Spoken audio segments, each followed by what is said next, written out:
Hello everyone. तो स्वागत है आप सभी का हमारे नए सेशन में। और ये सेशन बस एक नॉर्मल सेशन नहीं होने वाला है, क्योंकि यहाँ हम क्रिप्टो टैक्सेशन से रिलेटेड बातें करने वाले हैं। हाँ, हम जानते हैं कि आईटीआर फाइलिंग की डेट बहुत नज़दीक है, और इसीलिए कई यूजर्स के हमारे पास में क्वेरीज आती है कि भाई क्या फाइल करना है, कैसे फाइल करना है, कैसा टैक्स लगेगा। अब हमने सोचा कि क्यों नहीं इन सारे क्वेश्चंस का जवाब देने के लिए किसी एक्सपर्ट को बुलाया जाए। तो वी कॉल सोनू जैन। तो CA Sonu Jain basically CA background से भी आते हैं, और क्रिप्टो इंडस्ट्री में एकमात्र सीए जो कि बहुत ज़्यादा फेमस है। तो आइए इनसे पूछते हैं कि क्या इनका बैकग्राउंड है, कैसे इनकी क्रिप्टो जर्नी स्टार्ट हुई, and how he became the web 3 CA. Hi sir, hi sir, कैसे आप? Hello, Shubham. Thank you for having me.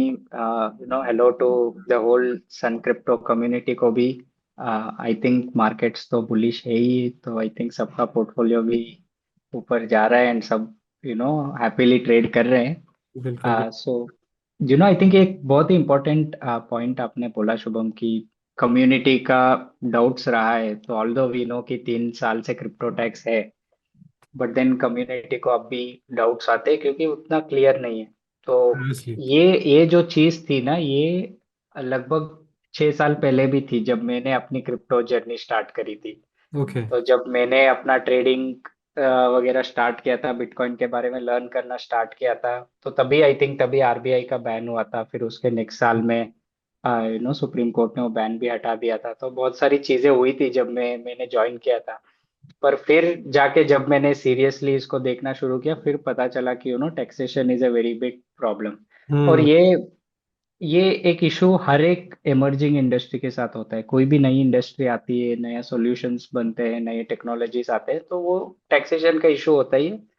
Crypto का ज्यादा कॉम्प्लेक्स है क्योंकि यहाँ पर आईएनआर तो इन्वॉल्व ही नहीं होता था उस टाइम पर. बिल्कुल तो सब कुछ बिल्कुल। हम बिटकॉइन, इथेरियम, डोज कॉइन इसी में ट्रेड करते थे. हम्म। तो फिर अल्टीमेटली सबका कंफ्यूजन होता था कि इसका टैक्स कैसे पे करें, इसका कैलकुलेशन कैसे होगा. तो वहीं से मैंने अपनी जर्नी शुरू की थी. एक चीज मेरे को क्लियर था कि जब तक मेरे को ये सब चीज समझ में नहीं आती है, मैं किसी को एडवाइस तो नहीं कर सकता हूँ, क्योंकि जब तक मैं खुद करके ना देख लूँ कि कैसे हम्म। एक स्मार्ट कॉन्ट्रैक्ट काम करता है, कैसे ट्रेडिंग होता है. तो आई थिंक मैंने वहीं से बेसिक से शुरू किया, फिर वैसे ही कम्युनिटी साथ में आई. फिर हमने 2021 में मैंने क्रिप्टो टैक्स गाइड लिखा था, इंडिया का फर्स्ट क्रिप्टो टैक्स गाइड, जिसमें वो टैक्स के पहले जो हमारा क्रिप्टो टैक्स 2022 बोलते हैं, उसके पहले मैंने गाइड लिखा था कि अच्छा। बिना कोई क्लैरिटी के आप कैसे इसको रिपोर्ट करोगे. Okay okay. फिर उसके नेक्स्ट ईयर 2022 में तो क्रिप्टो टैक्स लॉ आ गया. फिर हम्म। लोगों को पता चला कि अब से डिक्लेयर करना है. वो एक मिथ था लोगों को कि अगर कोई हम्म। लॉ नहीं है तो हमको डिक्लेयर नहीं करना है. तो बाय 2022 में जब क्रिप्टो टैक्स लॉ आया, तो फिर लोगों ने सोचा कि इस साल से डिक्लेयर करेंगे. तो इनकम टैक्स डिपार्टमेंट को पता था, तो उन्होंने उसी साल में आधे लोगों को नोटिस भेज दिया कि आपने 17, 18, 19 में कॉइनएक्स एक्सचेंज पे ट्रेड किया है, आपने कॉइन सिक्योर पे ट्रेड किया है. अब लोगों का प्रॉब्लम ये था कि वो एक्सचेंज कब के बंद भी हो चुके थे, पर हम्म। नोटिस 2022 में आया है. हाँ। तो ये सारे इश्यूज थे. बट देन यू नो जब एक इंडस्ट्री ग्रो करता है, कम्युनिटी ग्रो करती है, तो फिर ये सारे चैलेंजेस भी आप साथ में ओवरकम करते हैं. तो आई थिंक वही मेरी जर्नी रही है. बिल्कुल और बिल्कुल। 2022 से तो आई थिंक अभी तक कम्युनिटी को भी थोड़ा एक हार्श इम्पैक्ट फील हुआ है क्रिप्टो टैक्स का. हम्म। बट आई थिंक हमने सॉल्यूशंस भी अभी लॉन्च कर दिए कि आप क्रिप्टो टैक्स भी बचा सकते हो. तो I think that's great Shubham. बिल्कुल बिल्कुल। हाँ, मतलब इंडस्ट्री में सॉल्यूशंस भी आ रहे हैं टाइम टू टाइम, और हाँ मुझे लगता भी है कि माइट भी देर आर स्लाइट चांसेस कि गवर्नमेंट थोड़ा बहुत तो चलो आगे चल के थोड़ा बहुत रिलीफ हमें मिलेगा, लेकिन चलो ठीक। एब्सोल्युटली. अगर हम लास्ट एक महीने के भी अपडेट्स देखेंगे शुभम, हाँ बहुत हाँ सारे हाँ। पॉजिटिव अपडेट्स हुए कि ऑब्वियसली ऑब्वियसली। मिनिस्ट्री ने भी अभी शुरू कर दिया है कि हम रिसर्च करेंगे, और हर जगह से एक तरह से पॉजिटिव ऑरा बन रहा है कि हाँ भाई, हम्म। इसमें कुछ तो पॉजिटिव होगा. तो आई थिंक होपफुली अगर कुछ हो जाए तो कम्युनिटी के लिए बहुत बहुत फायदा होगा, स्पेशली ऑब्वियसली जो ऑब्वियसली। हमारी इंडियन कम्युनिटी है.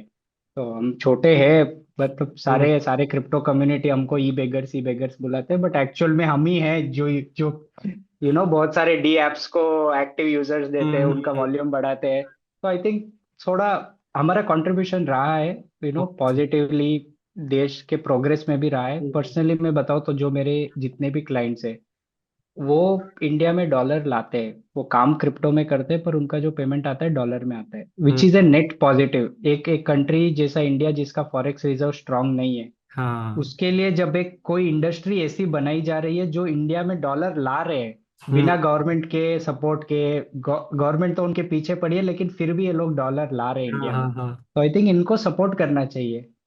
तो आई थिंक बिल्कुल बिल्कुल बिल्कुल। जिस टाइम पे गवर्नमेंट ये रियलाइज करेगी, आई थिंक तब से वो पॉलिसी शिफ्ट होना स्टार्ट करेगा, क्योंकि तब जाके ये इंजन स्पीड पकड़ेगा।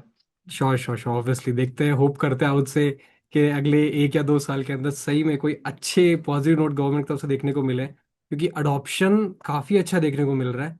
तो आई माइट थिंक कि बहुत जल्दी एक पॉजिटिव न्यूज़ आने वाली है। तो चलिए ठीक है, होपफुली। बिना किसी देरी के अब फिलहाल मैं कहता हूँ कि शुरुआत करते हैं सेशन की, क्योंकि हमारे जितने भी मेन ऑडियंस है उनको मेन फंडा टैक्सेस वाले जानना है।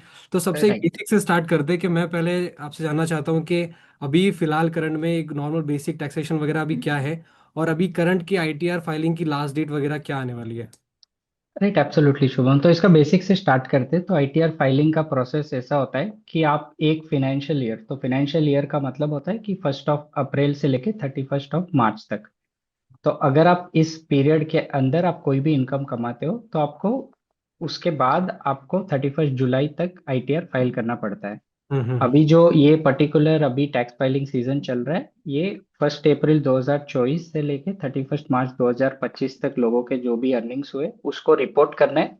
ये साल एक एक्सेप्शन है क्योंकि इनकम टैक्स डिपार्टमेंट ने अपनी तरफ से थोड़े डिलेस कर दिए, तो जो हम्म। टैक्स फाइलिंग का डेट होता है वो 31 जुलाई से बढ़ा के अभी 15 सितंबर 2025 कर दिया गया है। ओके। यानी कि यूजर्स ने जो भी ट्रेडिंग किया है, जो भी एयर ड्रॉप्स अर्न किए, जो भी हम्म। एफ एंड ओ में ट्रेडिंग किया है, सब कुछ का अभी आईटीआर फाइल करके उनको, अगर उनका टीडीएस डिडक्ट हुआ है तो वो टीडीएस का रिफंड ले सकते हैं, अगर उनका प्रॉफिट नहीं है। अगर हम्म। प्रॉफिट है तो टीडीएस उनके टैक्स अमाउंट के साथ सेट ऑफ हो जाएगा। तो ये एक बेसिक सी चीज है जो टैक्सेशन के बारे में बहुत सारे लोगों को पता नहीं होती है। तो हम्म। ये फर्स्ट पॉइंट है। दूसरा, क्रिप्टो टैक्स का अगर हम देखें तो बहुत ही सिंपल स्ट्रेट फॉरवर्ड सा टैक्स है कि आपने ट्रेडिंग किया, अगर आपको प्रॉफिट हुआ एक ट्रेड में, उस ट्रेड का आप 30% निकाल के साइड में रख दो क्योंकि वो टैक्स के नाम पे जाएगा। अगर आपका लॉस हुआ तो फिर वो आपका लॉस है, वो हम्म। आपको ही बेयर करना है, आपको कोई यहाँ पर सेट ऑफ वगैरह कुछ नहीं मिलता है। स्ट्रेट अवे एक जिस भी ट्रेड पे प्रॉफिट हुआ है बस उसको टोटल करो और उसका 30% आपको टैक्स पे करना है। और ये 30% फ्लैट नहीं है, ये 30% चेंज होता है हम्म। डिपेंडिंग ऑन कि आप कितना अर्न कर रहे हो। और ये अर्निंग आपके सारे इनकम्स को मिला के कैलकुलेट होती है। जैसे अगर मैं एग्जांपल दूं कि मैंने सिर्फ क्रिप्टो में ट्रेडिंग करी और मेरा 20 लाख का इनकम हुआ है, तो फिर मैं जो क्रिप्टो टैक्स के ऊपर टोटल टैक्स पे करूंगा वो होगा 31.2%। ओके वो क्यों 31.2% है? वो इसलिए क्योंकि 30% का मेरा क्रिप्टो टैक्स है और उसके ऊपर 4% का सेस लेता है गवर्नमेंट, ओके ओके। हर हर टैक्स पे। हम्म। ये अगर मैं थोड़ा चेंज कर दूं और मेरी इनकम 60 लाख कर दूं, 60 लाख 50 लाख से ज्यादा है। 50 लाख एक लिमिट इनकम टैक्स डिपार्टमेंट ने सेट की है कि अगर आप 50 लाख से ज्यादा जाते हो तो हम 10% सरचार्ज भी लेंगे आपसे। ओके। यानी कि आप 30% टैक्स पे करोगे, दस उसके ऊपर 10% सरचार्ज, यानी कि 30% का 10% विच इज 3%। 30%। तो 33, और फिर जो तो अभी 33 हो गया टैक्स अपना। हम्म। 33 के ऊपर आप 4% सेस पे करोगे, 34.3 के आसपास वो आता है। ओके तो ओके। ऐसे डिपेंडिंग ऑन कि आपके कितना टोटल इनकम बन रहे, क्रिप्टो नॉन क्रिप्टो सैलरी वगैरह सब कुछ मिला के, उसके ऊपर आपका जो टोटल इफेक्टिव टैक्स है वो चेंज होते रहेगा। ओके पर ओके। अगर आपको सिर्फ क्रिप्टो का जानना है तो फ्लैट 30% होता है जो ट्रेडिंग से आता है, स्पॉट ट्रेडिंग से। हम्म। लेकिन बाकी के जो हमारे क्रिप्टो के बहुत सारे ट्रांजैक्शन है, जैसे लोग स्टेकिंग करते हैं उसमें रिवॉर्ड्स मिलता है, कोई एयर ड्रॉप फार्मिंग करता है, यील्ड फार्मिंग करते हैं, तो ये सारे का टैक्सेशन 2 स्टेजेस पे होता है। ओके। पहला स्टेज है जब मेरे को ये रिवॉर्ड्स मिल रहे हैं। तो हम्म। अगर मेरे को पेंगो टोकन का एयर ड्रॉप मिला 20 लाख के वर्थ का, तो वो 20 लाख मेरा as a other income slab rate पे टैक्सेबल होगा। और स्लैब रेट का मतलब ये होता है कि इनकम टैक्स डिपार्टमेंट आपको बोलता है कि यू नो हम हर किसी से फ्लैट टैक्स नहीं लेंगे, हम इसको प्रोग्रेसिव रखते हैं। प्रोग्रेसिव का मतलब है कि आप जितना कमाओगे उतना ज्यादा आप टैक्स दोगे, आप हम्म। जितना कम कमाओगे उतना कम टैक्स दोगे। तो इसीलिए उन्होंने स्लैब बना दिए। उन्होंने बोला कि आप 0 से 4 लाख तक कमा रहे हो अभी इस फाइनेंशियल ईयर से, तो फिर आपको कोई टैक्स नहीं देना है। आप 4 से 8 लाख कमा रहे हो, हम आपसे 5% ही लेंगे। तो ऐसे करके उन्होंने स्लैब्स बनाए, वो हर साल के लिए उन्होंने चेंज किया है लास्ट 4 साल में। तो हाँ। बट आइडियली आपका जो एयर ड्रॉप स्टेकिंग, आप एलपी करते हो, यील्ड फार्मिंग करते हो, सारे टोकन्स का जो भी आपको वैल्यू मिलता है वो आपका स्लैब रेट पे टैक्सेबल होता है। तो अगर मेरे को 20 लाख का पेंगो का एयर ड्रॉप मिला, वो 20 लाख पे मैं स्लैब रेट पे टैक्स दूंगा। हम्म। ये मेरा फर्स्ट फर्स्ट स्टेप हो गया कि जब मेरे को मिला उसका वैल्यू मैंने देखा और स्लैब रेट पे उसका टैक्स कैलकुलेट हो गया। अभी मैं उसको बेचूंगा अभी, तो जैसे वो लिस्टिंग होगा, उसका ट्रेडिंग होगा, तो समझिए मैंने 25 लाख पे उसको बेच दिया। हम्म। अभी जो वो 5 लाख का मेरे को गेन हुआ है, बीस हाँ। लाख के ऊपर जो एक्स्ट्रा मेरे को मिला है, उस 5 लाख को क्रिप्टो टैक्स माना जाएगा और उस पर 30% का मेरे को टैक्स देना पड़ेगा। Okay okay okay okay. तो ये सारे आपके इनकम, एयर ड्रॉप, आपके सैलरी भी, अगर सैलरी, कंसल्टेंसी इनकम, आपको जो भी मिलता है क्रिप्टो हम्म। में जो कि ट्रेडिंग से नहीं है, उसका ये 2 स्टेप प्रोसेस पे आपको टैक्स कैलकुलेट करके पे करना है गवर्नमेंट को। चलो ठीक है, तो इसको और है ना एक तरह से मैं सिंप्लीफाई करता हूँ, मतलब अपन एक एक करके चीज़ों पे बात करते हैं। सबसे पहले राइट। तो स्पॉट पे बात करते हैं। स्पॉट पे एक तो नॉर्मल हम ये करते हैं कि हमने एक ही साल के अंदर कुछ स्विंग ट्रेड्स हमने लिए होंगे, चाहे 7 दिन का हो गया, चाहे 30 दिन का हो गया, चाहे 60 दिन का हो गया। तो राइट। ये एक नॉर्मल हो गया जिसमें 30% प्लस 1% टीडीएस, वही कॉमन चीज़ हो गई। अब राइट। मान के चलिए कि अभी मैंने जैसे 2021 का जो बियर, या फिर मैं कहूँगा बियर फेज आया था थोड़ा सा, और राइट। मैंने उस टाइम में असेट को बाय करके रखा है और आज तक मैंने कभी उसे बेचा ही नहीं है। और अब मैंने राइट। 2025 में जब मेरा बिटकॉइन पीक करा तब मैंने उसे सेल कर दिया। तो वो कैसे यस। ट्रेड होगा मेरा?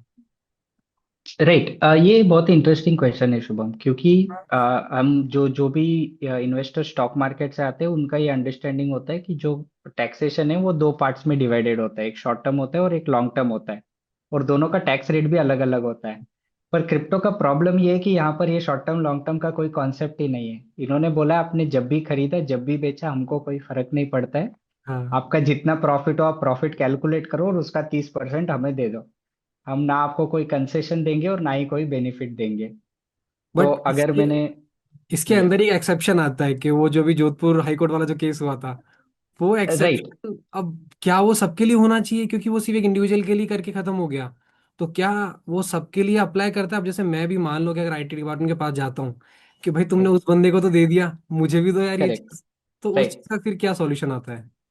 एब्सोल्युटली शुभम, ये जो जोधपुर आईटेट का केस था, तो आईटेट का मतलब एक ट्रिब्यूनल होता है, जैसे नॉर्मल सेशंस कोर्ट वगैरह होते हैं, वैसे इनकम टैक्स के जो हाईएस्ट कोर्ट होता है उसको आईटेट इनकम टैक्स ट्रिब्यूनल बोलते हैं। तो हम्म। ये जब जजमेंट आता है तो ये सारे इनकम टैक्स अथॉरिटीज पर बाइंडिंग होता है। पर इसमें प्रॉब्लम ये है कि हर एक स्टेट में उनका एक आईटेट बेंच होता है।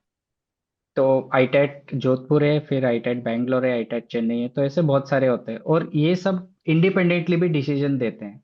अच्छा। अभी ये जो पर्टिकुलर केस आपने बताया, ये उन केसेस में एप्लीकेबल होता है जब आपने एसेट को बेचा 2022 के पहले, यानी कि क्रिप्टो टैक्स लॉ आने के पहले। अब अगर आपने कुछ एसेट बेचा है, तो हम्म। फिर आप इस डिसीजन का बेनिफिट लेके आप तब इन्वेस्ट कर सकते थे, अच्छा क्योंकि अच्छा तब अच्छा। कोई रिस्ट्रिक्शन नहीं था। हाँ हाँ हाँ हाँ। लेकिन अभी रिस्ट्रिक्शन ये आ गया है कि हम्म लॉस ऑफसेट वगैरह तो हम बताते हैं, पर आप इसमें कोई डिडक्शन वगैरह कुछ नहीं ले सकते हो। तो जो ट्रेडिशनली हम स्टॉक मार्केट में पूरा वो एक अंडरस्टैंडिंग होता है कि अगर आपका बहुत ज्यादा गेन्स हुआ है, आप कोई हम्म घर खरीद के आप उसको ऑफसेट कर सकते हो ताकि आपको कोई टैक्स न देना पड़े। पर हम्म। क्रिप्टो में वो बेनिफिट भी इन्होंने हटा दिया है। इन्होंने मतलब कुछ नहीं छोड़ा, इन्होंने बस बोला है कि हम सिंपल रख रहे हैं आपकी जिंदगी, हाँ। क्योंकि क्रिप्टो में ट्रेड करके ऑलरेडी आपकी जिंदगी इतनी कॉम्प्लिकेटेड हो गई है। आप बस प्रॉफिट कैलकुलेट करो, प्रॉफिट पर 30% कैलकुलेट करो। बस हमें तो 30% से मतलब है। Yes, exactly. सही है सही है। तो वो आईटेट वाला जजमेंट अभी कोई यूज नहीं कर सकता है, क्योंकि वो हम्म। 2022 के पहले के अगर ट्रांजैक्शन है और किसी ने किए हैं और उनको हम्म। इनकम टैक्स डिपार्टमेंट अगर नोटिस दे के बोल रहा है कि आप पूरा पे करो, तो फिर आप वो लड़ सकते हो उस डिसीजन के बेसिस पर। अच्छा अच्छा अच्छा। लेकिन अगर 2022 के बाद आपने बेचा है तो फिर वो केस लॉ अप्लीकेबल नहीं होता है आपको। ठीक है ठीक है ठीक है। अब एक चीज तो ये हो गई कि हमने स्पॉट वाली चीज कर ली कि स्पॉट में लमसम, अब कुछ सेम स्पॉट के जैसा ही लोग एसआईपी को भी ट्रीट करते हैं। यस। एसआईपी भी एक तरीके की मान के जो एसआईपी और स्पॉट में लमसम बाय करना सेम तरह से एसआईपी हो गई एक तरह से। अब एसआईपी राइट। का प्रॉपर फंडा लेके चलो कि हर अपने हर महीने को एक तरह से बाय किया। अब एक तो दो सिनेरियो मैं आपको यहाँ पे देता हूँ। एक सिनेरियो कि जैसे मैंने एसआईपी चालू करी यहाँ पे 5,000 की हर महीने, हम्म। बिटकॉइन में मेरी एसआईपी जारी है और मैं उसे अगले 5 साल तक के लिए रख रहा हूँ। तो इस राइट। पे क्या मेरा टैक्स एंड टीडीएस हो रहा है? सेकंड थिंग कि मानो मैंने इस फाइनेंशियल ईयर के अंदर ही एसआईपी स्टार्ट करी और विद इन 12 मंथ्स ही मैंने इसको बंद भी कर दी, राइट। तब इस पे क्या टैक्स एंड टीडीएस का सॉल्व वो एक तरह से सिनेरियो बनता है, तो इसका मुझे आइडिया दीजिए आप। डन। तो पहला केस में जब हम 5 साल के लिए एसआईपी कर रहे हैं शुभम, तो एक चीज हमको समझना है कि टैक्स एक टाइम पर लगता है, और वो टाइम है कि जब मैं असेट को बेच रहा हूँ। तो जब मैं एसआईपी करता हूँ, मैं कुछ बेच नहीं रहा हूँ, मैं तो बस खरीदते जा रहा हूँ। तो अगर मैं हम्म 5 साल खरीद रहा हूँ तो 5 साल मेरे को कोई टैक्स नहीं देना है, क्योंकि मैंने अभी तक बेचा नहीं है। हम्म। बहुत सारे लोगों का ये भी कंफ्यूजन होता है कि हमने 2022 में बिटकॉइन 30-40 हजार डॉलर पे खरीदा था, आज 120 हजार डॉलर है, क्या हमको इस पर टैक्स देना है? द आंसर इज नो, आपको नहीं देना है। जब भी आप होल्ड करके रखते हो किसी एसेट को, उस पर आपको कोई टैक्स नहीं देना है। आप उस भले हम्म। आप जितने भी उसको खरीदो, आप उसको प्लेज करो, उसके अगेंस्ट में लोन लो, कुछ भी करो, आपको उस पर कोई टैक्स नहीं देना है जब तक आप उसको बेचते नहीं हो। Got it got it got it. और बेचने का मतलब होता है कि आप या तो उसको दूसरे क्रिप्टो में कन्वर्ट कर रहे हो, या फिर आप उसको आईएनआर में एक्सचेंज कर रहे हो। आप इन दोनों चीजों को करोगे, वहां पर आपका टैक्स लग जाएगा। तो ठीक। पहले वाले केस में जब मैं 5 साल बाई करके चल रहा हूँ, तो वहां पर तो कोई टैक्स नहीं है मेरा। वो बहुत ही सिंपल स्ट्रेट फॉरवर्ड चीज है। लेकिन एक एक्सेप्शन है वहां पर, कि अगर मैं सन क्रिप्टो या कोई भी इंडियन एक्सचेंज के थ्रू एसआईपी करता हूँ, तो जो टीडीएस का कंप्लायंस है वो सन क्रिप्टो करेगा। हाँ। वही अगर मैं इसको P2P के थ्रू करूँ, कि मैं हर हर महीने जाके 5 हजार रुपए के बिटकॉइन कोई P2P से खरीदूं, तो फिर उसका हम्म। टीडीएस कंप्लायंस बायर को करना है। यानी कि जब मैं खरीद रहा हूँ तो मेरे को हर महीने टीडीएस डिडक्ट करके डिपॉजिट करना है। ठीक और है। P2P में किसी का पैन लेना, वो सबसे मुश्किल हाँ, चीज है। ऑब्वियसली और ऑब्वियसली। अगर आपने पैन नहीं लिया, आपने टीडीएस डिडक्ट नहीं किया, तो उसका पेनल्टी जो जाता है वो 20% ऑफ द ट्रेड अमाउंट तक जा सकता है मैक्सिमम।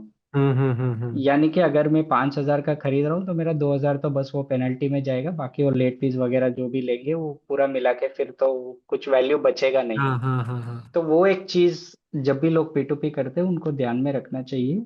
बाकी अदरवाइज आप एसआईपी इजीली कर सकते हो। चलिए ठीक है। अब अभी आपने बीच में स्टेकिंग की बात करी थी एक, कि तो स्टेकिंग में आपने पॉइंट कहा था कि जैसे मान लो कि आप कोई भी एयर ड्रॉप में पार्ट लेते हो, चाहे वो पेंगू हो चाहे ब्लम हो। अब आपने उसमें एयर ड्रॉप के अंदर पार्टिसिपेट किया, अब आपसे वहाँ आपको वहाँ से एक तरह से कुछ टोकन्स मिलता है एज अ रिवॉर्ड। अब राइट। वो टोकन्स भी तो मुझे एज अ फ्री में मिले हैं, या वो भी मेरी एक तरह से अर्निंग ही है? तो राइट। अभी आपने कहा था कि वो 20 लाख के मानो मेरी टोकन की वैल्यू है, और जब वो एक्सचेंज पे लिस्ट होगा तब वो 25 लाख का हो गया, तो ये जो पांच राइट। लाख का आ रहा है सीवीसी पे टैक्स लगेगा। लेकिन वो 20 लाख जो आए हैं वो भी तो मेरे एक एडिशनली अर्निंग ही तो हुई है। तो इस पे राइट। सिनेरियो, क्योंकि ये पता है बहुत लोगों का, मेरे से पर्सनली लोगों ने पूछा ये चीज, तो इसको राइट। क्या चीज है इसका फंडा? राइट। एब्सोल्युटली। तो इसको क्लियर कर देते हैं। तो इसको से इजीली अगर हम समझे, तो हाइपर लिक्विड का एग्जांपल लेते हैं, क्योंकि hyper liquid last financial year में लोगों को मिला था, हाँ हाँ 24-25 के साल में मिला था। तो अगर मेरे को 15 लाख का हाइपर लिक्विड का एयर ड्रॉप मिला है, यानी कि 1 मार्च 2025 को मेरे को हाइपर लिक्विड टोकन्स मिले, जिसकी वैल्यू 15 लाख रुपए थी। हाँ हाँ फिर मैंने उसको 10 मार्च को मैंने उसको बेच दिया 20 लाख के ऊपर। हाँ हाँ। अभी इसका टैक्सेशन कैसे काम करेगा, कि जब मैं अभी आईटीआर फाइल कर रहा हूँ उस फाइनेंशियल ईयर का, तो हम्म। मैं मेरे आईटीआर में दिखाऊंगा कि एयर ड्रॉप इनकम है 15 लाख रुपए का। उस हम्म। पर मेरा स्लैब रेट से टैक्स बनेगा। ओके। और स्लैब रेट के हिसाब से जो 15 लाख पे टैक्स बनेगा, वो लगभग 1,60,000 का बनेगा। हम्म। फिर दूसरे स्टेप पे आते हैं। तो 15 लाख का तो एयर ड्रॉप हो गया, फिर मैंने बेचा उसको 20 पे, यानी कि 5 का एक्स्ट्रा गेन हुआ। वो हाँ 5 लाख का गेन को मैं क्रिप्टो वीडीए के अंदर दिखाऊंगा कि मेरे को हाइपर लिक्विड बेच के 5 लाख का प्रॉफिट हुआ है। उस पर मेरा टैक्स जो बनेगा वो 1.5 लाख का बनेगा। हम्म। यानी कि मोटा मोटा मैं 3,10,000 का टोटल टैक्स पे करूंगा। और ओके। मेरे आईटीआर में पूरा 20 लाख का इनकम डिक्लेयर होगा, क्योंकि 5 लाख मेरा क्रिप्टो इनकम में जाएगा और 15 लाख मेरा एयर ड्रॉप इनकम में जाएगा। तो ऐसे वो पूरा स्टेप वाइज काम करता है। अब जैसा आपने बताया कि स्टेकिंग की जो अमाउंट, जो एक तरह से रिवॉर्ड मुझे मिला, तो वो आपने आईटीआर में शो किया कि भाई मुझे इतना रिवॉर्ड मिला। अब यस। यही चीज़ होता है कि मानो मैंने इस साल क्रिप्टो खरीद लिया कोई, मानो हम्म। मैंने बिटकॉइन खरीद रखा है 20 से 25 लाख का, और मैं उसे एज एन इन्वेस्टमेंट के हिसाब से रखूँ, तो क्या मुझे वो आईटीआर में शो करना ज़रूरी है? वो डिपेंड करता है एक केस पर, कि अगर आपका इनकम 1 करोड़ क्रॉस कर रहा है टोटल इनकम आपका, crypto, non crypto, salary, business, सब कुछ आप मिला दो, अगर वो 1 करोड़ क्रॉस कर रहा है तो फिर आपको हम्म आईटीआर में डिक्लेयर करना है। अदरवाइज आप उसको होल्डिंग्स रख सकते हो इंडियन एक्सचेंजेस पर, अपने वॉलेट्स पर, और आपको कोई डिक्लेरेशन करने की जरूरत नहीं है। हम्म। ये एक टाइप ऑफ डिक्लेरेशन है जहां पर आप होल्डिंग कर रहे हो तो आपको एक डिक्लेरेशन देना है बस। आप ठीक है। देखोगे कि आपका 1 करोड़ क्रॉस कर रहा है तो हम्म। आप डिक्लेयर करो कितना आपके पास टोटल वैल्यू का क्रिप्टो है। अगर 1 करोड़ क्रॉस नहीं कर रहा है और आप सिर्फ होल्डिंग कर रहे हो तो आपको कुछ नहीं करना है। Okay okay okay. तीसरा केस ये है कि अगर मैं ट्रेडिंग कर रहा हूँ हम्म। और ट्रेडिंग करके मेरा टोटल इनकम जो है, क्रिप्टो नॉन क्रिप्टो सब कुछ मिला के 1 करोड़ क्रॉस कर रहा है, तो मेरे को दो चीजें करनी है। ओके। एक तो ट्रेडिंग का मेरे को शेड्यूल वीडियो में दिखाना है पूरा, क्रिप्टो ट्रेडिंग का क्रिप्टो टैक्स के अंदर। हम्म। दूसरा, मेरे को डिक्लेरेशन भी देना है कि साल के एंड में यानी कि 31 मार्च पर मेरे पास कितने वैल्यू के क्रिप्टोस थे। ओके। तो मतलब ये जितना भी दो ऐसा डिफरेंस है, हाँ। मेरे पास ऐसा इन्वेस्टेड रखा हुआ है वो पूरा मुझे शो करना पड़ेगा। यस, वो शो करना पड़ेगा शुभ भाई। गवर्नमेंट को सब जानना है, मतलब कुल मिला के बात ये है। कोई कोई ठीक है। प्राइवेसी नाम की चीज नहीं है। हाँ मतलब ये तो एक हो ही गया कि प्राइवेसी वाली चीज तो ठीक है रही नहीं। लेकिन ठीक है, मतलब गवर्नमेंट एक तरह से कहीं भी छोड़ना नहीं चाहती कि भाई जितने भी क्रिप्टो है पर्सनल से बताओ, भाई मुझे बताओ एक तरह से। ठीक है। ये अब स्पॉट स्टेकिंग ये सारे एक तरह से जिनमें फ्लैट 30% लग रहा है। अब एक अलग से मैं कहूँगा एक एक्सेप्शन निकल के आते हैं एफएनओ, जो कि यस। अभी के टाइम में बहुत अच्छा खासा हाइप में है, क्योंकि कई सारे अदर फाइनेंशियल एसेट से भी जो लोग ट्रेड करते हैं इन्वेस्ट करते हैं वो इस तरफ डाइवर्ट हो रहे हैं अब। इवन अभी राइट। कुछ टाइम पहले निखिल कामत ने भी एक पोस्ट करा था, एक आर्टिकल के कैसे क्रिप्टो डेरिवेटिव्स इतने हाइप पकड़ रहे हैं। तो राइट। ये अगर पहले प्राइमरी और फ्यूचर्स पे बात करते हैं फिर ऑप्शन पे आते हैं। फ्यूचर्स का एक बार आप सिनेरियो बताओ, क्यों मार्केट में no TDS no TDS no TDS चलता है, और कहते हैं कि टैक्स भी 30% आपको नहीं देना है, plus set of is also a game. तो ये राइट। तीनों चीज आप एक बार पूरा समझाओ क्या कैसे काम कर रहा है, क्योंकि फ्यूचर्स में प्राइमरली अब लोग जो है वो धीरे धीरे डाइवर्ट हो रहे हैं, क्योंकि यस। यहाँ अपॉर्चुनिटीज लोगों को ज्यादा मिल रही है, तो ये उनके लिए बहुत जरूरी होगा ये चीज समझना। नहीं, एब्सोल्युटली शुभम भाई, आई थिंक जब से सेबी थोड़ा स्ट्रिक्ट हुआ है ट्रेडिशनल मार्केट के साइड पे, बहुत सारे लोग क्रिप्टो में शिफ्ट हो गए हैं। मेरे हम्म। हिसाब से बहुत पहले हो जाना चाहिए था, क्योंकि जो एफ एंड ओ का मार्केट है वो पूरा वॉलेटिलिटी पे डिपेंड करता है। हाँ हाँ हाँ। और volatility F and O traders को ही ज्यादा चाहिए, क्योंकि ऑब्वियसली। उनका पूरा धंधा वॉलेटिलिटी पे शिफ्ट हाँ हाँ। बेस्ड है। बट आई थिंक स्लोली वो भी गेयर्स पकड़ रहे, तो आई थिंक वो एक नेट पॉजिटिव है हमारे लिए। बट जब भी कोई क्रिप्टो एफ एंड ओ का जो डिस्कशन होता है ना, ये थोड़ा एक हटके डिस्कशन होता है, क्योंकि क्रिप्टो एफ एंड ओ का क्रिप्टो से कोई रिलेशन नहीं है। हम्म। इसका अगर मैं सिंपल से आपको एग्जांपल बताऊं, तो जो गोल्ड ईटीएफ है, जो स्टॉक मार्केट पे आपको गोल्ड का ईटीएफ मिलता है, या फिर आपको फोन पे डिजिटल गोल्ड मिलता है, वो है क्या? वो बस एक फोन पे आपको दिख रहा है कि आपके पास 10 ग्राम गोल्ड है, सौ हाँ ग्राम हाँ गोल्ड है, हाँ 1 किलो है तो नहीं आपके पास। लेकिन फोन पे आपको बोल रहा है कि मैंने कहीं पर तो उसको रखा है, कोई किसी बैंक के लॉकर में रखा है, किसी गोल्ड मिंट के पास रखा है, हाँ और हाँ। उसके अगेंस्ट में मैंने आपको ये सर्टिफिकेट दिया है कि ये इसके अगेंस्ट में मैं वहां पर रख रहा हूँ सोना। तो हम्म सिमिलरली फ्यूचर्स में ये होता है कि आप क्रिप्टो नहीं खरीद रहे हो, आप क्रिप्टो का एक कॉन्ट्रैक्ट खरीद रहे हो, उस हम्म। कॉन्ट्रैक्ट के पीछे क्रिप्टो होता है। पर ये कॉन्ट्रैक्ट आप इसीलिए खरीद रहे हो ताकि आप उस प्राइस का बेनिफिट ले सको। ये आप ऐसे सोच सकते हो कि कोई नई मूवी आ रही है और उसका first first day first show ticket सारा सोल्ड आउट हो गया, तो मूवी के बाहर आपको लोग मिलेंगे जो ब्लैक में उसको डबल ट्रिपल प्राइस पे बेचेंगे। तो एफ एंड ओ वैसा ही एक चीज है, बट ये लीगल वर्जन में है, तो ऐसा हाँ नहीं है हाँ कि आप हाँ। कुछ गलत कर रहे हो। तो आपने बस वो टिकट ले लिया कि बिटकॉइन 100K का आपने टिकट ले लिया, फिर अगर वो 120K पे जाता है, आप उस टिकट को बेच के आप पैसे ले सकते हो। तो क्योंकि आप टिकट की ट्रेडिंग कर रहे हो, यानी कि आप एक सर्टिफिकेट की ट्रेडिंग कर रहे हो, ये क्रिप्टो में नहीं आता है। क्योंकि एट नो पॉइंट आपने या तो एक्चुअल क्रिप्टो एसेट लिया तो ना तो हमने, क्रिप्टो। हाँ एक्चुअल एसेट को तो हमने छुआ एग्जैक्टली ही exactly. नहीं है, ये बस एक तरह से उसका डेरिवेटिव कह लो या फिर एक कॉपी कह लो एक तरह हाँ, से। बस उसकी यस, प्राइस को उसका मैच बस एक करना है। कॉपी है, हाँ, उसका हाँ सर्टिफिकेट बना के आपको दे दिया कि लो भाई आप ट्रेड करो, आपको एसेट क्यों चाहिए। तो बिल्कुल। वो एफ एंड ओ का कॉन्सेप्ट होता है। और इसके वजह से, क्योंकि ये ऐसे बना हुआ प्रोडक्ट है कि जिसमें वो क्रिप्टो है ही नहीं, इसको डिजाइन जैसे करते हैं उसमें हाँ क्रिप्टो आता ही नहीं है, हाँ हाँ। उस वजह से ये क्रिप्टो टैक्स के बाहर है। ओके। और ये इंटरेस्टिंग सी एनालिसिस है, क्योंकि जब मैंने 2022 में भी शुरू किया था तो ये कोर बेसिस था जिसके वजह से सारे एयर ड्रॉप स्टेकिंग वगैरह सब कुछ क्रिप्टो टैक्स से बाहर चले गए थे। और हम्म। इसी इंटरप्रिटेशन की वजह से एफ एंड ओ भी बाहर जाता है।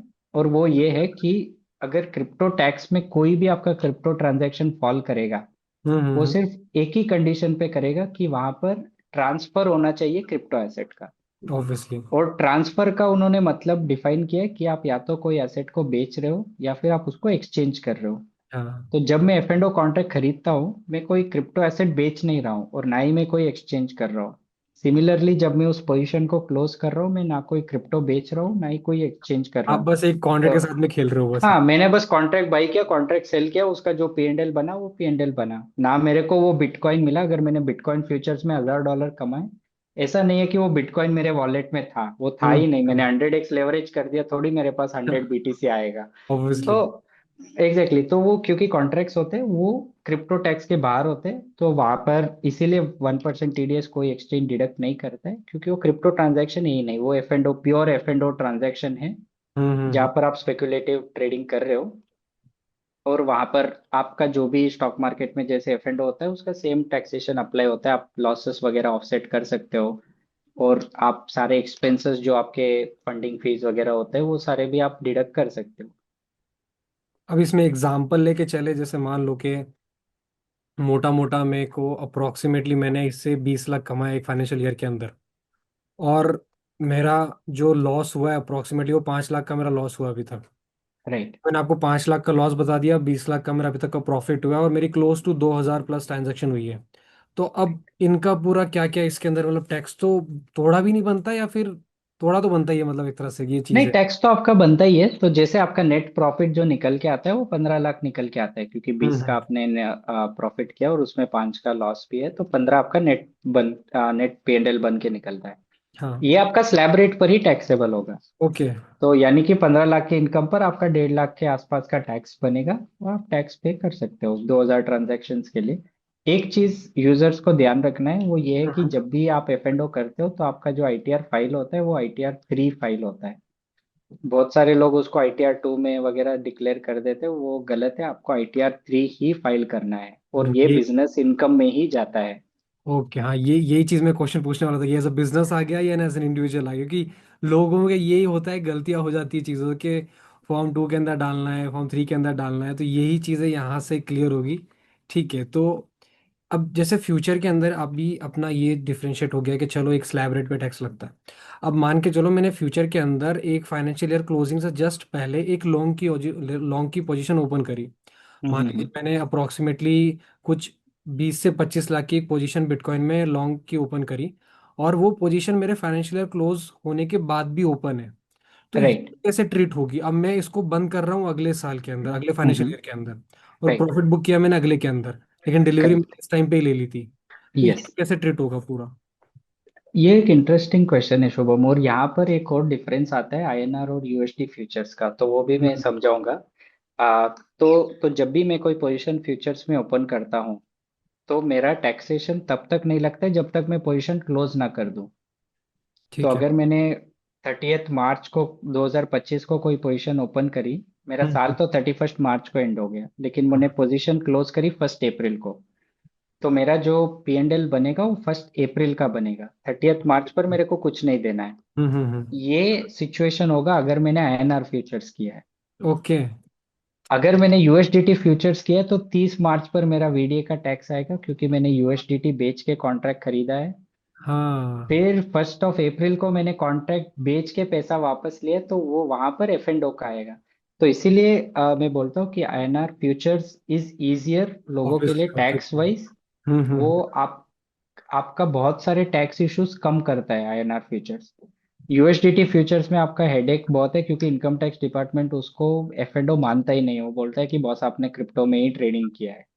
तो वो ओके। एक रिस्क होता है हमेशा। यूजर को फिर एक्सप्लेन करना पड़ता है उसने क्या किया है, कैसे ये आप बाइफरकेट करोगे कि 30 मार्च को मैंने खरीदा तो वीडीए में रिपोर्ट किया, 1 अप्रैल का एफ एंड ओ का पी एंड एल मैंने बिजनेस इनकम में डिक्लेयर किया।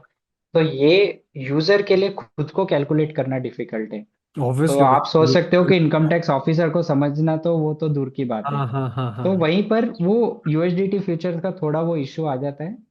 तो मोस्टली यूजर्स अगर आईएनआर फ्यूचर्स यूज करते हैं तो it is better in. Obviously थोड़ा सा प्रेफरेबल बन जाता है, क्योंकि यहाँ पे यस। जो टैक्स का एक तरह से हेडेक हो गया कि भाई अगर राइट। किसी लॉन्ग ले रखी है तो उसे तो दो दो बर्डन लेने पड़ जाएंगे। तो इट्स एग्जैक्टली। और फिर start with the crypto futures की आईएनआर में सीधे स्टार्ट करो।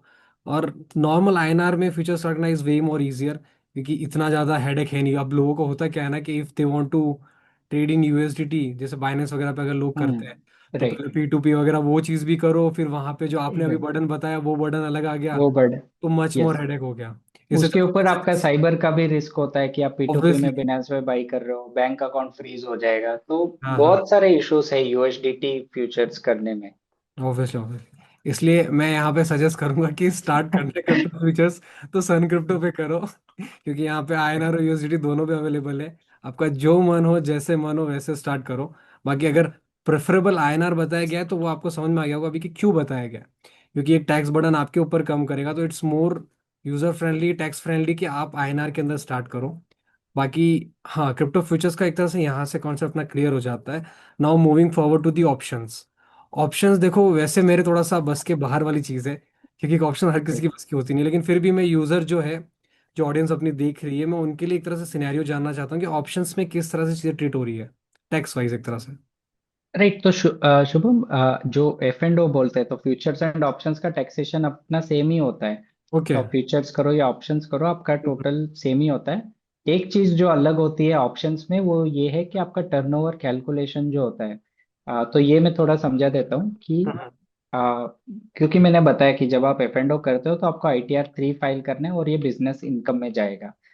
जब ये बिजनेस इनकम में जाता है तो इनकम टैक्स फॉर्म में आपको एक चीज फिल करनी होती है और वो है इनकम टैक्स का टर्नओवर। ओके। कि उस बिजनेस में यानी कि एफ एंड ओ के बिजनेस में आपने टोटल कितने का टर्नओवर किया है। हम्म। तो इसका एक थोड़ा टेक्निकल डेफिनेशन होता है, मैं थोड़ा सिंप्लीफाई करके बताता हूँ। कि अगर मैं फ्यूचर्स में ट्रेडिंग करता हूँ तो मेरा टर्नओवर होगा total of my P&L, but सब कुछ पॉजिटिव में। ओके। यानी कि अगर मेरा -100 यानी कि 100 रुपये का मेरा लॉस हुआ, 150 का प्रॉफिट हुआ, मेरा टर्नओवर कैलकुलेट होगा 250। हम्म। 100 का जो नेगेटिव है उसको भी मैं पॉजिटिव कन्वर्ट करके 150 में ऐड करूंगा, तब मेरा टर्नओवर निकल के आएगा। तो -100 + 150 दोनों को पॉजिटिव करके 250 का मेरा टर्नओवर बनता है फ्यूचर्स में। ठीक है। ऑप्शंस में थोड़ा कॉम्प्लिकेटेड है क्योंकि वहां पर आप उसकी नोशनल वैल्यू देखते हो कॉन्ट्रैक्ट की। ओके। तो जैसे मैंने अगर एक लॉट ऑप्शंस का बाई किया, वो कितने लॉट्स पे पेग्ड है, हम्म। उसकी नोशनल वैल्यू क्या है। तो अगर मैंने एक लॉट खरीदा और एक lot is equal to 0.1 bitcoin, तो उसका नोशनल वैल्यू आज के तारीख पे निकल के आता है $12,000। हाँ, अप्रोक्स। तो सिमिलरली अगर आपका पोजीशन ओपन है तो $12,000 आपका स्ट्रेट अवे टर्नओवर बन जाएगा। अगर आपने क्लोज कर दिया तो उसका एक सेपरेट कैलकुलेशन होता है डिपेंडिंग ऑन कि आपने पहले उसको बेच के खरीदा या फिर खरीद के बेचा। क्योंकि हम्म। ऑप्शंस में ऑप्शन सेलिंग भी होता है। तो हाँ ऑप्शन सेलिंग का टर्नओवर कैलकुलेशन अलग होता है, ऑप्शन बाइंग का अलग होता है। अगर आपने होल्ड करके रखा है, जैसे हमने फ्यूचर्स वाले में हाँ देखा हाँ था कि हाँ। 30 मार्च को मैंने खरीदा फिर नेक्स्ट ईयर में बेच दिया। पर हम्म 30 मार्च को अगर मैंने कोई ऑप्शंस खरीदा तो 31 मार्च पर मेरा टर्नओवर कुछ अलग ही नंबर पे आएगा। हम्म। क्योंकि वो रूल्स के हिसाब से वो थोड़ा इन्होंने कॉम्प्लिकेटेड किया है। ये प्योरली इन्होंने स्टॉक मार्केट के लिए किया था, पर वो कॉम्प्लिकेशन अभी क्रिप्टो में भी आ गया क्योंकि हमने भी ऑप्शंस लॉन्च कर दिया। But obvious. मोटा मोटा यूजर्स के लिए इट इज वेरी सिंपल, आपको नहीं करना है, हम्म वो जो भी आपके सी आईटीआर फाइल कर रहे हैं वो कैलकुलेट करेंगे। और ये बेनिफिट होता है सीएस के लिए भी कि जब आप आईएनआर एफ एंड ओ करते हो, क्योंकि हम्म। जेरोडा के एफ एंड ओ रिपोर्ट्स में और समझ लिए सन क्रिप्टो के एफ एंड ओ रिपोर्ट्स में कोई ज्यादा फर्क नहीं है सीए हाँ के लिए। हाँ। दोनों में से हम टर्नओवर निकाल सकते हैं क्योंकि दोनों आईएनआर में है। पर द मोमेंट आप उसमें क्रिप्टो यूएसडीटी वगैरह डाल दो तो फिर आपको क्रिप्टो सीए चाहिए ना कि नॉर्मल सीए। क्योंकि ऑब्वियस। पहले आप यूएसडीटी को आईएनआर में करोगे, यूएसडीटी को शेड्यूल वीडियो में दिखाओगे, फिर आईएनआर को बिजनेस इनकम में दिखाओगे। वो इतना कॉम्प्लिकेटेड केस हो जाएगा फिर। सो तो इट्स आई थिंक बेस्ट कि आईएनआर में ही ट्रेड करो, चाहे जहाँ हो, चाहे स्पॉट हो, चाहे फ्यूचर्स हो, चाहे ऑप्शन हो। थोड़ा सा सीए का फिर थोड़ा टैग, थोड़ा सा एक तरह से बर्डन कम करो। यस एब्सोल्युटली भाई। और एक और चीज मैंने देखा है कि यूजर्स चाहते हैं कि उनके पास वाले सीए उनकी असिस्टेंस करे। हम्म। तो इसीलिए आईएनआर फ्यूचर्स इज बेटर, क्योंकि आपके पास वाले सीए को भी वो समझ में आता है। पर ऑब्वियस। आपको हर जगह पे क्रिप्टो के सीए नहीं मिलेंगे, क्योंकि हम्म। आज के तारीख में बहुत सारे सीए क्रिप्टो में इन्वॉल्व नहीं है। ऑब्वियसली बहुत सारे ऑब्वियसली। सीए ट्रेड नहीं करते। जब मैंने 2020 में शुरू किया था, तो आई थिंक मैं दूसरा ही सीए था जिसने ये शुरू किया था। ओके। एक तो दूसरे अनुष जी थे जो बिटफिनेक्स से जुड़े हुए थे, तो हम्म। उन्होंने शुरू किया था पहले, फिर I was the second one. और आज के दिन भी अगर मैं देखूँ तो जितने मेरे को पता है, I think not more than 5 people है जो जो क्रिप्टो के ऊपर काम करते हैं। ऑब्वियसली मैं तो भी पर्सनली सिर्फ दो सीए को ही जानता हूँ जो क्रिप्टो स्पेस से अच्छे खासे जुड़े हुए हैं। तो मैं हाँ समझ सकता हूँ कि कितना कम अभी इस फील्ड के अंदर डाइवर्सिफिकेशन है। तो जो चीज़ आपने कही, it's better to trade in INR obviously. Yes absolutely, और यूजर की लाइफ इजी होती है, ऐसा नहीं है कि हम्म। सीएस मतलब आप जितना कॉम्प्लिकेटेड लेके जाओगे सीए को भी समझने में टाइम लगेगा, और ऑब्वियसली फिर ऑब्वियसली। कई केस ऊपर नीचे हो जाते हैं तो इट बिकम्स डिफिकल्ट। आईएनआर में आपका वो कोई इशू नहीं है, आप सिंपल, आप पूरा सिंपल रखते हो, आईटीआर को भी आप, सीए को भी समझ में आता है। It's it's net net good, community के लिए भी अच्छा है कि आपको यू नो ऐसे कोई स्पेशलिस्ट को ढूंढ के नहीं जाना पड़ता है, आपके जो आसपास वाले सीए वो भी फाइल कर देते हैं। अब आपने अभी बीच में जस्ट एक टर्म कही कि जैसे मान लो कोई गलती हो जाए, तो व्हाट इफ के आईटीआर के अंदर कुछ चीजें गलत फाइल हो जाए या कोई चीज गलत रिपोर्ट हो जाए, तो उसका क्या, क्या कोई नेगेटिव आउटकम उसका निकलेगा या फिर हमें कोई एक तरह से कहूँगा टाइम पीरियड मिलता है कि करेक्शन कर सके वापस? राइट, तो इसको मैं दो चीज में बताऊंगा शुभम, की दो चीजें हो सकती है। एक तो आपने आईटीआर में गलती किया, जिसके वजह से आपको इनकम टैक्स डिपार्टमेंट लेटर देके बोलता है कि बॉस ये गलती है, आप ये गलती सुधारो। हम्म। दूसरा चीज है कि आपने कोई गलती नहीं किया, आपका आईटीआर पूरा सही है, पर इनकम टैक्स डिपार्टमेंट फिर भी आपको लेटर देके पूछता है कि बॉस आपने इतना सारा इनकम आईटीआर में दिखा है, इसके बारे में बताओ। आपको अगर ये दोनों आता है तो भी आपको कोई मतलब ऐसे स्ट्रेस वगैरह लेने की जरूरत नहीं है, इट इज वेरी नॉर्मल। जब हम्म। भी नोटिस आता है, आपको एक चीज का ध्यान रखना है कि पहले तो वो जानना चाहते हैं कि आपने किया क्या है।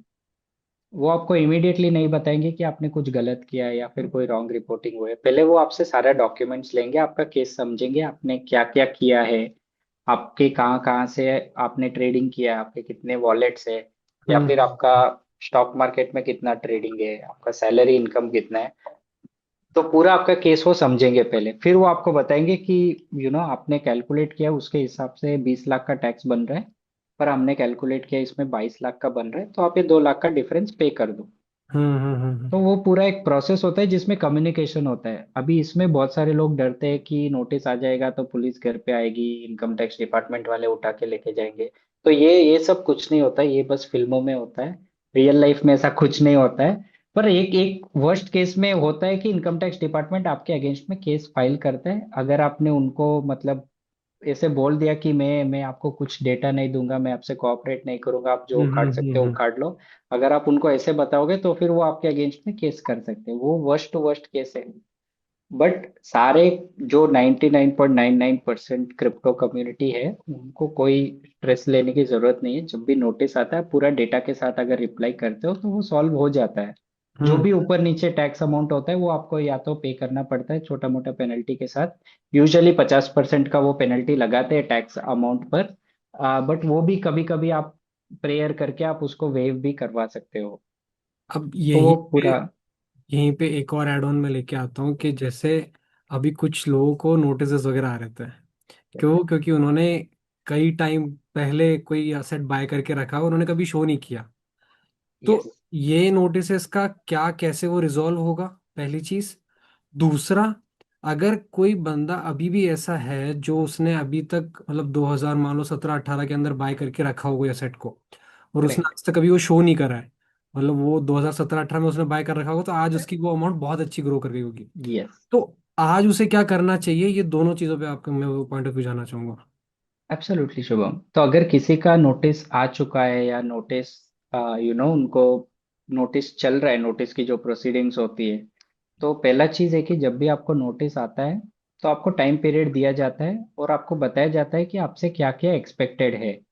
हम्म। और इन सब में पहले आपको बताया जाता है कि ये किस सेक्शन के अंदर आपको नोटिस दिया गया है। तो इनकम टैक्स में बहुत सारे अलग अलग सेक्शन है जिसमें नोटिस आता है। हम्म। तो ये कभी जो कॉमन लास्ट एक महीने में लोगों को आया है वो 133 का नोटिस हम बोलते हैं। तो 133 नोटिस नहीं है, वो इंक्वायरी है।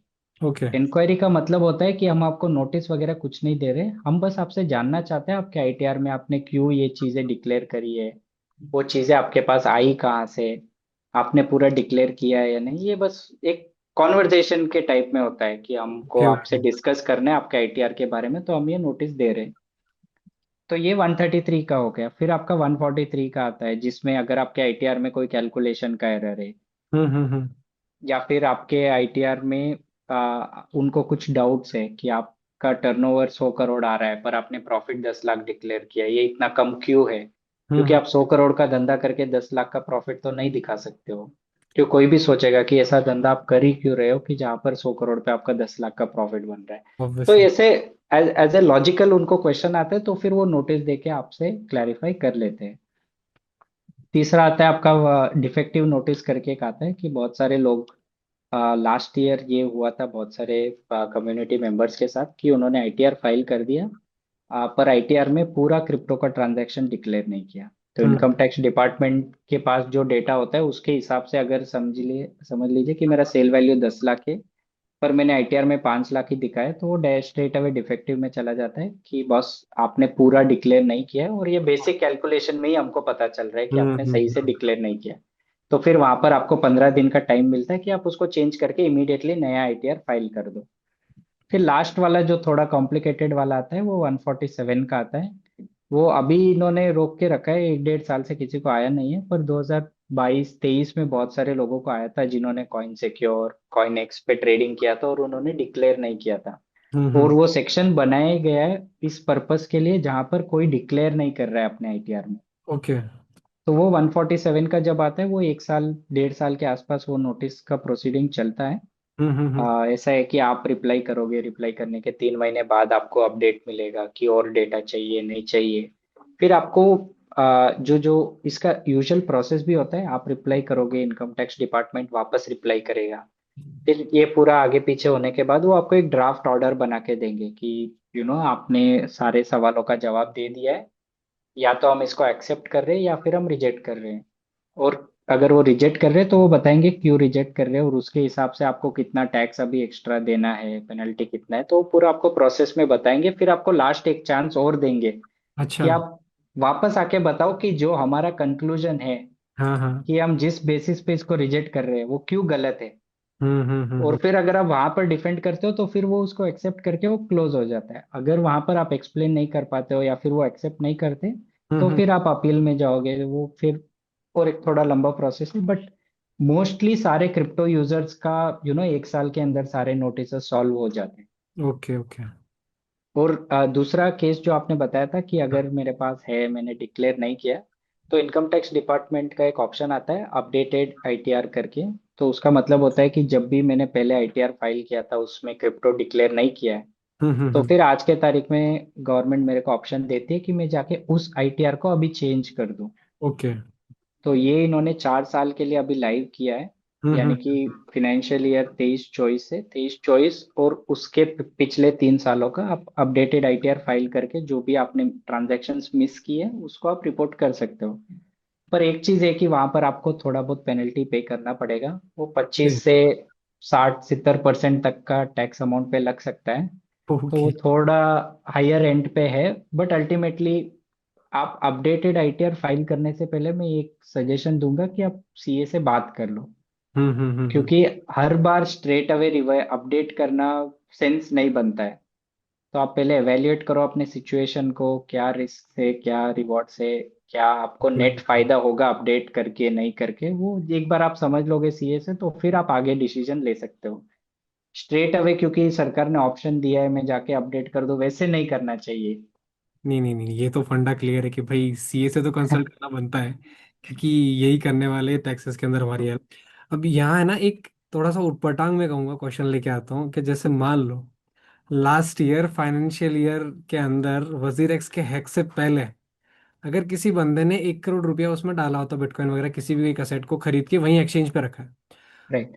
जो चलो बिटकॉइन छोड़ते इथेरियम पकड़ते, क्योंकि इथेरियम वॉलेट हैक हुआ था। तो मेरा यस। इथेरियम 1 करोड़ का मैंने बाय करके रखा था। अब मेरा पैसा तो एक तरह से मान के चलो वो गया, तब भी मुझे क्या शो करना होगा मेरे, एक तरह से जो लास्ट ईयर मेरी फाइनल थी उसमें मुझे शो करना पड़ेगा मेरा सेट। यस शुभम भाई, वो आपको शो करना पड़ेगा क्योंकि वजीरेक्स ने सारे जो भी ट्रेड से उसका टीडीएस वगैरह डिडक्ट किया है, इनकम हम्म टैक्स हम्म, हम्म। डिपार्टमेंट के पास फाइलिंग भी की है। और वो जो लीगल वाइज वो जो केस चल रहे हैं वो सेपरेट है, वो उसका टैक्स से कोई नाता नहीं है। ओके क्योंकि जो जो मेन क्वेश्चन उस केस में भी उठ के आ रहा है, वो सिंगापुर कोर्ट में तो बता रहे कि एसेट यूजर का है ही नहीं। ओके।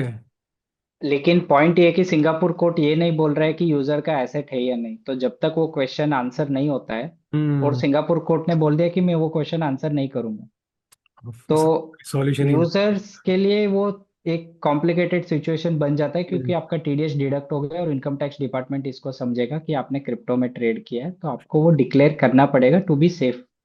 और क्योंकि बहुत सारे लोगों ने कुछ ज्यादा ही ट्रेडिंग कर दिया था उस साल में, तो obviously. I think it is better to declare it and उससे, क्योंकि टीडीएस वगैरह फाइल हो गया तो वो थोड़ा रिस्की होता है नहीं डिक्लेयर करना, स्पेशली वजीरिक्स का। अब जैसे मान लो लास्ट ईयर किसी ने करा नहीं हो क्योंकि उनको तो लगा हो कि चलो मेरा तो हैक हुआ पैसा गया, तो क्या वो इस साल शो कर सकते हैं या फिर हम उसे पिछले वाले के अंदर ही अपडेट करना पड़ेगा? नहीं, वो पिछले वाले में ही अपडेट करना अपडेट करना पड़ेगा। पड़ेगा। यस। ठीक है। तो ये भी एक मिसकॉन्सेप्शन होता है बहुत सारे कम्युनिटी मेंबर्स का कि मैंने 3 साल तक कुछ डिक्लेयर नहीं किया, इस साल मैं कैश आउट करके डिक्लेयर कर दूं। पर हम्म। वहां पर भी इशू ये है कि आप इमीडिएटली अगर इतना बहुत ज्यादा इनकम आप दिखा दोगे, तो वो भी फिर रेड फ्लैग रेज हो जाता है हाँ। कि भाई, तो तुम 3 साल से तो कुछ नहीं कमा रहे थे, इमीडिएटली तुम्हारे पास 1 करोड़ आ गई, आए कहाँ से? तो फिर जब उसका नोटिस वगैरह आता है और इनकम टैक्स डिपार्टमेंट उसका डेटा देखता है, तो फिर उनको पता चलता है कि ये इस साल का इनकम है ही नहीं, ये तो पिछले हम्म। 3 सालों का है, तो फिर वो 3 सालों का आपसे रिटर्न भरवाएंगे। तो ऑब्वियसली। वो फिर वापस आपको वो अपडेटेड आईटीआर में ही जाना पड़ेगा। तो ठीक है। ये फंडा काम नहीं करता है। तो हाँ जिस हाँ। भी साल में आपका इनकम हुआ है उसी साल में आपको डिक्लेयर करना पड़ता है। ओके। अब यहाँ एक मैं कहूँगा लास्ट थोड़ा सा ज़्यादा टाइम हो गया, अप्रोक्सीमेटली 1 घंटा होने वाला है। दो क्वेश्चन मेरी तरफ से लास्ट मान के चलो। मैं सेकंड लास्ट में कहूँगा क्वेश्चन कि अब होता क्या है कि कई मार्केट में ऐसे यूजर्स है या फिर एज एन इंडिविजुअल इतने सारे हैं, या फिर जो एक तरह से होंगे 23-24 की उम्र के अंदर ही है, जो कि ज़्यादा ट्रेड नहीं करते हैं या ज़्यादा इन्वेस्ट भी नहीं करते हैं। उन्होंने मुश्किल से 5-10 हज़ार या फिर 20-25 हज़ार पैसा ही कमाया होगा एक तरह से क्रिप्टो में एज अ प्रॉफिट। राइट। वो फाइल करते नहीं है, वो कहते हैं 20-25 हज़ार ही तो है, क्या करेंगे दिखा के, यस। इतना तो खर्च हो जाता है आराम से कहीं पे भी। तो वो शो नहीं करते। अब इसके कॉम्प्लिकेशंस कुछ हो सकते हैं। हाँ, उसका कॉम्प्लिकेशन डिपेंड करता है शुभम भाई कि ट्रेडिंग कितने का हुआ है। हम्म। तो जैसे इनकम टैक्स डिपार्टमेंट बोलता है कि अगर आपका 2.5 लाख से ज्यादा का इनकम बन रहा है तो आपको मैंडेटरीली आईटीआर फाइल करना है। ओके। लेकिन क्रिप्टो यूजर्स के लिए वो थोड़ा चेंज हो जाता है, वो स्लैब रेट अभी से यानी कि 25-26 के फिनेंशियल ईयर से ये हम्म। लिमिट क्रिप्टो यूजर्स के लिए 40,000 पर फिक्स है कि अगर 40,000 से ज्यादा आपने कमाया तो फिर आपको हम्म। मैंडेटरीली आईटीआर फाइल करना है। ओके अगर ओके। वो 40,000 के नीचे तो आप फिर भी उसको स्किप कर सकते हो। पर एक हम्म। सिचुएशन में आप नहीं कर सकते, और वो एक ही आपने बहुत ज्यादा ट्रेडिंग कर दी है।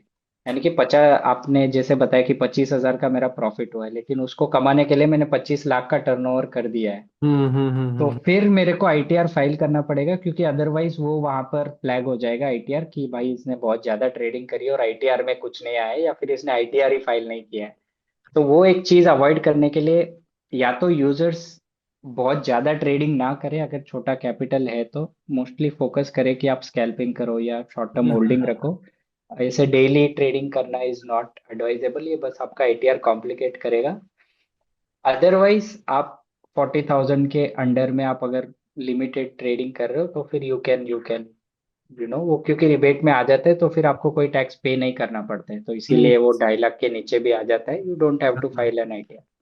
नहीं, ठीक है फिर भी अब क्योंकि बहुत सारे लोगों का मिसकंसेप्शन इस छोटी सी चीज से दूर होगा, क्योंकि अभी भी लोगों को यही लग रहा था कि ठीक है हमने तो 50-60 भी कमा लिया तो क्या करना है। ठीक है। यस। अब एक सही में ये एक होता है कि एक आपने 40,000 का जो बताया है ये बहुत लोगों को नहीं पता होगा, इवन मैं भी कहूँगा पर्सनली मुझे भी नहीं पता था।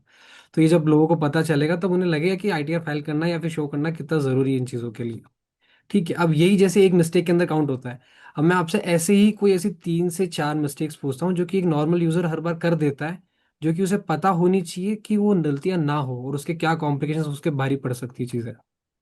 राइट, एब्सोल्युटली भाई। आई थिंक एक मेजर चीज जो मैंने देखी है लास्ट ईयर, तो ये तो 40,000 लिमिट के रिलेटेड ही है। तो हम्म। इनकम टैक्स डिपार्टमेंट के हिसाब से दो रेजिम बनाए उन्होंने। तो टैक्सेशन के दो रेजिम, मतलब उन्होंने दो रास्ते बताए कि हम्म। आप दो में से एक रास्ता चूज करके उसके हिसाब से टैक्स कैलकुलेट कर सकते हो, और उसको उन्होंने नाम दिया है ओल्ड रेजिम और न्यू रेजिम। यानी कि ओके। आप इसको ऐसे समझो कि पुराना रास्ता और नया रास्ता। हम्म। तो आप दोनों में से कोई भी रास्ता चूज कर सकते हो जो आपको चाहिए।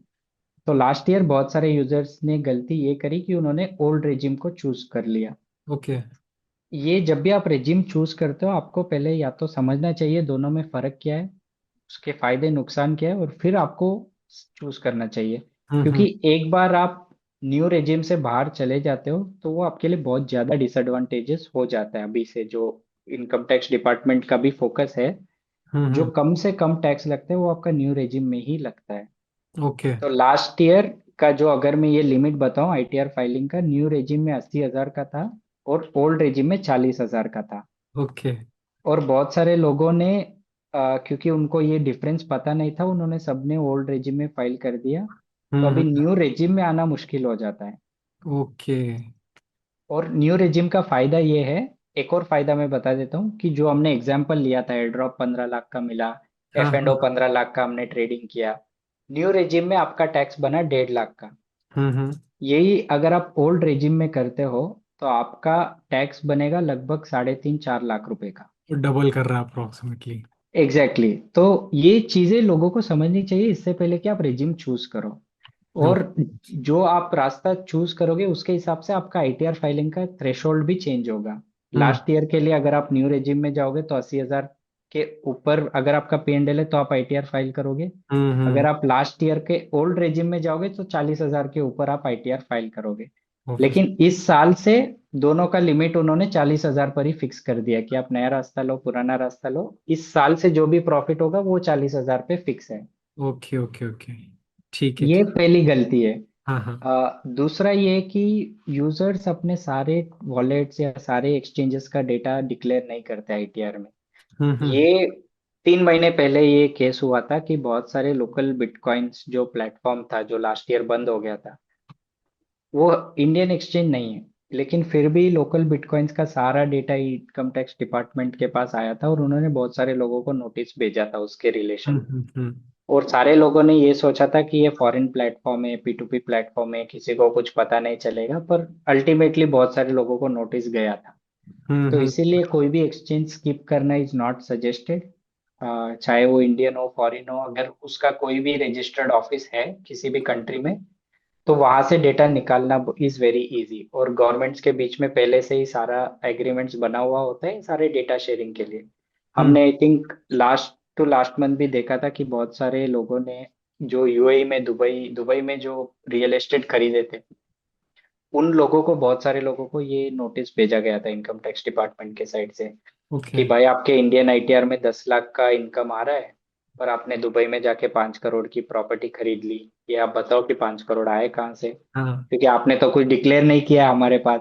वहां पर आपका पासपोर्ट नंबर टैग हो गया है उस रजिस्ट्री में।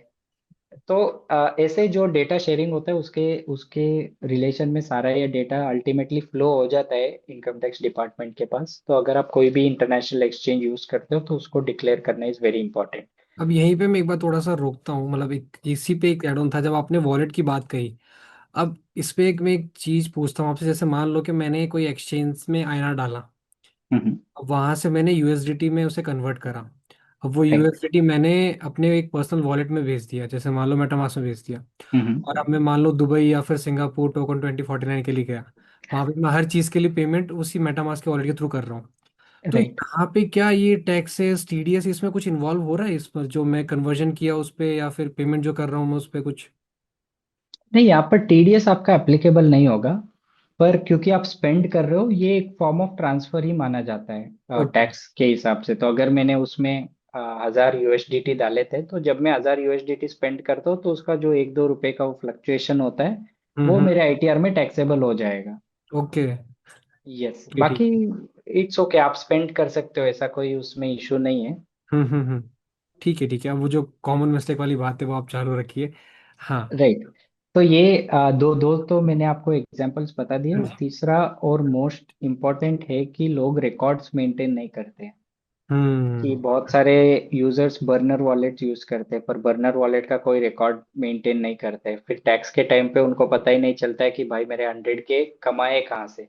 क्योंकि ये इसलिए इम्पोर्टेंट है कि आप 100 के पे तो अगर नहीं मिलता है तो आप 30% तो टैक्स दे दोगे, उसका इशू नहीं है।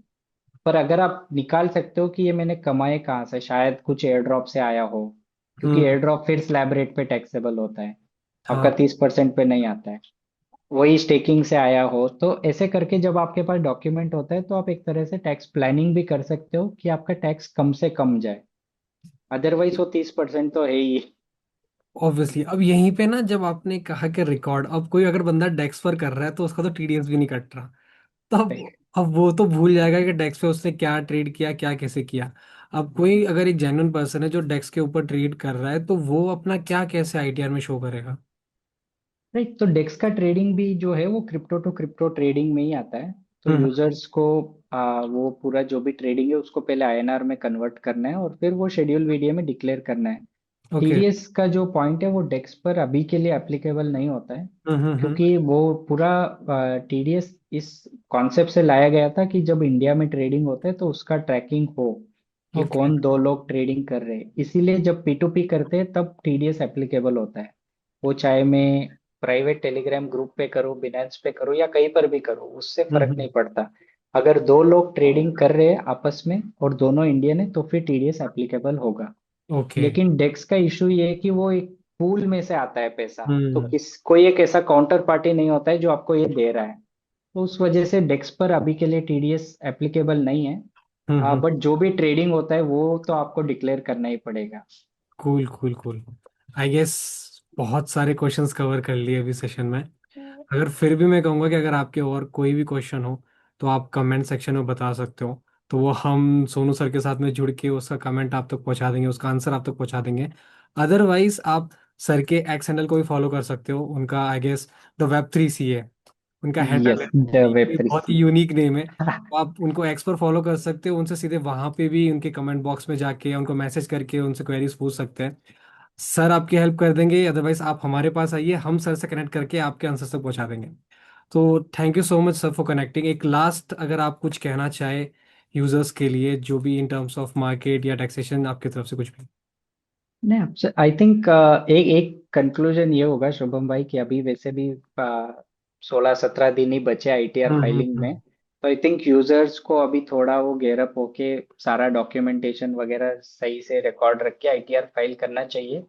क्योंकि income tax department crypto industry को एक हाई रिस्क कैटेगरी में डालता है, यानी कि अगर आप इंडिया में रह के क्रिप्टो ट्रेड कर रहे हो तो आप पर हर जगह से नजर रखी जा रही है। बिल्कुल तो वो बिल्कुल। एक चीज है, और दूसरा ये होगा कि पी टू पी अवॉइड करना चाहिए यूजर्स को जितना हम्म। हो सके, क्योंकि मैंने देखा है बहुत सारे लोगों का बैंक अकाउंट फ्रीज हो जाता है। एक बार वो फ्रीज हो गया, उसको अनफ्रीज करवाना बहुत ज्यादा मुश्किल है। ऑब्वियसली। और और आप सोचो कि आपने बस एक पी टू पी ट्रेड किया और आप पर इंडिया के 5-4 स्टेट से फ्रीज आ जाता है। तो फिर हम्म। आपको हर उस 5-4 स्टेट के साइबर पुलिस डिपार्टमेंट को विजिट करके वहां पर उनसे डिस्कस करके फिर आप उनके साथ वो केस क्लोज करवाओगे। Obvious. That is a very difficult thing. आप सोचो कि हम्म। आपने 10,000 का पी टू पी ट्रेड किया और अभी आपको 4 स्टेट घूमना पड़ रहा है उस केस को सॉल्व करने के लिए। वो सिंपली वर्थ नहीं है किसी के टाइम का, और बिल्कुल रिस्क बिल्कुल। बहुत ज्यादा है। ऑब्वियसली तो वो आई तो बहुत। थिंक वो एक चीज यूजर्स को अवॉइड करना चाहिए। वो this two things I think अभी के लिए बहुत रेलेवेंट है कम्युनिटी के लिए। बिल्कुल बिल्कुल, टैक्सेस का तो मैं यही कहूंगा कि बिल्कुल फाइल करना चाहिए, क्योंकि हमें इनकम टैक्स डिपार्टमेंट का पीओवी बदलना है। क्योंकि अभी वही उनका मेन पीओवी है कि अभी लोग बहुत सारे मार्केट में ऐसे हैं जो अपना report I guess holding show नहीं कर रहे हैं या फिर टैक्सेस फाइल यस, नहीं कर रहे हैं। अब जब धीरे धीरे लोगों के अंदर जागरूकता फैलेगी, लोग जब फाइलिंग स्टार्ट करेंगे, शो करना स्टार्ट करेंगे, तो गवर्नमेंट को भी लगेगा कि चलो लोगों के अंदर अवेयरनेस आ चुकी है इस चीज़ को शो करने का, सब कुछ बताने का। तो गवर्नमेंट हो अपना जो एक तरह से आई इनकम टैक्स डिपार्टमेंट अपना जब इंस्टांस थोड़ा पॉजिटिव करेगी, तो गवर्नमेंट अपने आप भी थोड़ा पॉजिटिव करेगी। एब्सोल्युटली आई आप एग्री अपनी भाई। तरफ से एफर्ट दोगे तो गवर्नमेंट आगे चल के खुद पॉजिटिव नोट लेके आएगी आपके लिए अगले 1 या 2 साल के अंदर। बाकी I would say thank you so much Sonu sir. बहुत अच्छा सेशन रहा आज का। जल्द आई वुड से जल्द मिलेंगे। ITR से मैं कहूँगा पहले से एक बार फिर से मिलते हैं, क्योंकि लोगों को अवेयरनेस पहुंचाना बहुत ज़रूरी है, कि उनको बताया जाए कि भाई भर लो भर लो भर लो। यस एब्सोल्युटली भाई, happy to help, thank you so much Sun crypto community के लिए। यू नो ऑलवेज वो बहुत ज्यादा सपोर्ट मिलता है सन क्रिप्टो की कम्युनिटी से। हमने पहले भी बहुत सारा किया था और यूजर्स के बहुत सारे क्वेरी सॉल्व हुए थे। But hmm. I think tax tax deadline के पहले भी हम एक थोड़ा एक लास्ट सेशन लेंगे जहाँ पर यूजर्स के बिल्कुल बिल्कुल। एक्चुअल क्वेरीज भी सॉल्व कर सकते हैं। हम्म। ठीक है ठीक है, तब तक के लिए thank you so much guys for thank you, watching have a this good day. Video for so much, and thank you so much guys.